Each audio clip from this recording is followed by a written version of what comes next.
आपने रोजगार के बारे में बड़े विस्तार से बताया, लेकिन मैं पिछले 3 दिनों से मुझे सर्वाधिक सवाल 3 चीज़ों पर मिले हैं।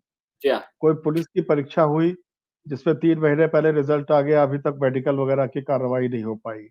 हुँ। शिक्षकों पर हाई कोर्ट का आदेश आया, आपकी नीति का नई का इंतज़ार है। कुछ एग्ज़ाम वीडियो वगैरह के हुए, उसमें भी जॉइनिंग नहीं हो पा रही है। आपको लगता है परिणाम और जॉइनिंग के बीच के गैप को पाटा जा सकता है? उसके लिए क्या योजना है आपके पास? देखिए, सबसे पहले पुलिस की भर्ती का है।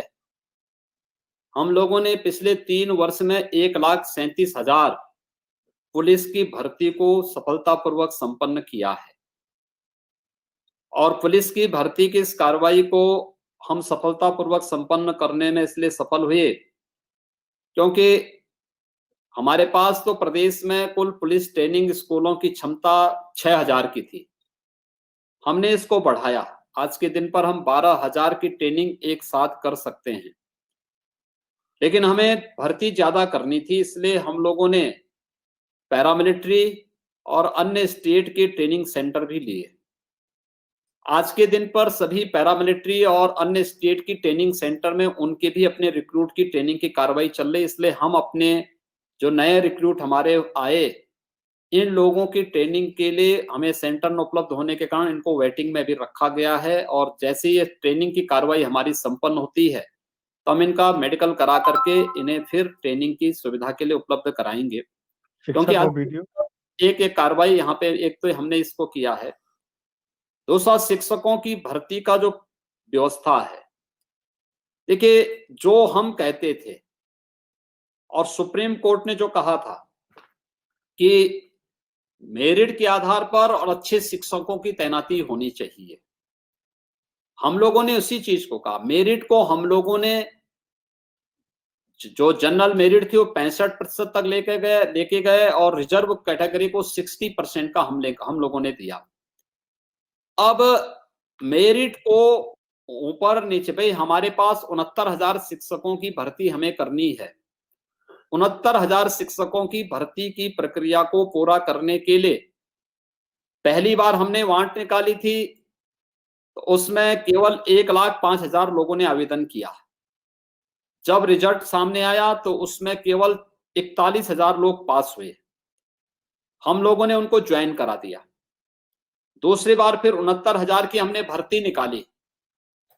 पहली बार की भर्ती में बीएड को यहां पर इसके लिए एनसीटीई ने एलिजिबल नहीं पाया था। तो जब एलिजिबल नहीं था तो उस समय 1,05,000 लोगों ने आवेदन किया। दूसरी बार एनसीटीई ने बीएड को भी इसके लिए एलिजिबल माना। इस बार जब आवेदन आए तो इस बार ये 5 लाख से अधिक आवेदन आए थे। तो स्वाभाविक रूप से मेरिट को आगे बढ़ाना पड़ा, हमें बढ़ाना पड़ा। 5 लाख लोगों ने आवेदन किया, तो 5 लाख लोगों के लिए हम लोगों ने मेरिट को आगे बढ़ाया। अब इसके बाद ये कहना कि नहीं साहब आपको 40 और 45 को ही मेरिट रखना चाहिए, ये राज्य सरकार का दायित्व या जो परीक्षा अथॉरिटी है उसको उसका अधिकार है कि वो मेरिट को किस रूप में रखें, जिससे उतने ही अच्छे लोग आए जो सुप्रीम कोर्ट की मंशा है। अंततः हाई कोर्ट की डिवीजन बेंच ने प्रदेश सरकार के निर्णय को सही माना और सही मानने के बाद मुझे नहीं लगता था कि उसके बाद किसी प्रकार की वो चीजें आनी चाहिए। लेकिन ये प्रक्रिया, काउंसलिंग की प्रक्रिया जब आगे बढ़ती, फिर से उसको स्टे किया गया है। हम फिर से डिवीजन बेंच में जा रहे हैं और डिवीजन बेंच में जो सुप्रीम कोर्ट ने कहा है, सारा कार्य उसके अनुरूप हुआ है और उन्हीं तथ्यों को फिर से वहां पे रखने जा रहे हैं। सरकार के स्तर पर कहीं कोई गलती नहीं। हाँ, कुछ लोग जरूर हैं जो हर अच्छे कार्य में, क्योंकि उनको अपने चंदे वसूली के कुछ माध्यम चाहिए, वो जो कौन हर लोग एक हैं मुख्यमंत्री जी? कौन जो लोग हैं वो? जो लोग नहीं चाहते हैं कि युवाओं को रोजगार मिल सके, और वे लोग चंदा वसूली कर करके केवल और केवल हर एक मामले में पीआईएल दाखिल करके हर एक अच्छे कार्य में बाधा पैदा करने का प्रयास करते हैं। जब सुप्रीम कोर्ट कह चुका है जिस मामले में, मुझे लगता है उसके बाद तो कहीं कोई बात सामने नहीं आनी चाहिए थी।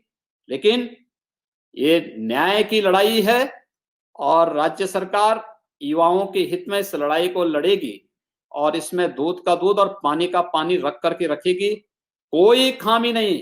और मुझे आश्चर्य होता है कि इस मामले में जो तथ्य सामने लाए जा रहे हैं वो अपने आप में हास्यास्पद दिखाई देते हैं। खैर कोई बात नहीं, इसको कोर्ट के सामने ही इन बातों को रखा जाएगा।